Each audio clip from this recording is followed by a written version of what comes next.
दोस्तों मेरा second video है मिस्टर राघव चड्ढा के लिए। वीडियो को पूरा जरूर देखिएगा। आपने राघव चड्ढा जी को संसद में बहुत सारे आम जनता के मुद्दे उठाते हुए सुना होगा। आज मैं एक और मुद्दा उनकी लिस्ट में डाल रहा हूं क्योंकि हो सकता है मेरी आवाज सरकार तक ना पहुंचे। मुद्दा है कि भारत में फिक्स डिपॉजिट यानी एफडीज पे 30% तक का इनकम टैक्स लगता है और ये बहुत बड़ा मुद्दा है। Let me explain. देखिए, एफडीज पे इंटरेस्ट रेट मिलती है 6 से 7%, यानी 100 रुपए की एफडी पे 7 रुपए का इंटरेस्ट मिलता है। अब अगर इस 7 रुपए पे 30% का इनकम टैक्स लगता है तो टैक्स काटने के बाद केवल 5 रुपए ही हमारे पॉकेट में आते हैं। और अगर हम भारत की पिछली 40 साल का डेटा देखें तो पता लगेगा कि इन्फ्लेशन रेट, महंगाई दर 4 से 5% ऑन एन एवरेज रही है हर साल की।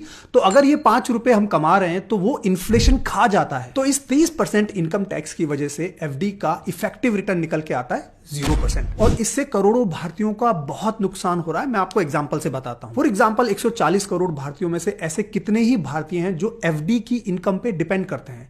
फॉर एग्जांपल हमारे पेरेंट्स या ग्रैंड पेरेंट्स, सीनियर सिटीजन जिनकी की इनकम का केवल साधन एफडी की इनकम ही है। दूसरा एग्जांपल, कुछ लोग ज्यादा रिटर्न के चक्कर में नासमझी की वजह से क्रिप्टो और एफएनओ ऐसी जगहों पर जाके पैसा इन्वेस्ट कर देते हैं और अपना पैसा लूज कर जाते हैं। तीसरा, करोड़ों इंडियंस एफडी पे इसलिए ट्रस्ट करते हैं, भरोसा करते हैं कि आगे आने वाली जनरेशन के लिए या उनके बुढ़ापे के लिए उनके पास कुछ जमा पूंजी रहेगी। लेकिन 30% इनकम टैक्स की वजह से उनके पैसे की ग्रोथ होती है ऑलमोस्ट 0%। मेरा सुझाव बहुत सिंपल है कि एफडी इंटरेस्ट पे 10% से ज्यादा का इनकम टैक्स नहीं लगना चाहिए। अगर आपको मेरा यह सुझाव ठीक लगा है तो आप कमेंट्स में राघव चड्ढा जी को टैग कीजिए, क्योंकि मेरी आवाज शायद सरकार तक नहीं पहुंचे, लेकिन राघव चड्ढा जी को अगर यह मुद्दा ठीक लगेगा तो वो इसे संसद में उठा सकते हैं। और दूसरी बात, मैं राघव चड्ढा जी को एक लाइव पॉडकास्ट के लिए इन्वाइट कर रहा हूं। मेरी सेकंड अपील है उनके लिए ये कि आप मेरे साथ आए, लाइव पॉडकास्ट करें। 10 से भी ज्यादा मुद्दे हैं जो मैं आपके साथ डेटा के साथ शेयर करना चाहता हूं और उम्मीद करता हूं कि ये सारे इश्यूज अगर आपको ठीक लगे तो आप संसद में उठाएं। इससे पहले भी मैंने एक वीडियो बनाई थी और उस मुद्दे को उठाया था। उस मुद्दे पे राघव चड्ढा जी ने खुद लाइक किया मेरी इंस्टा रील को।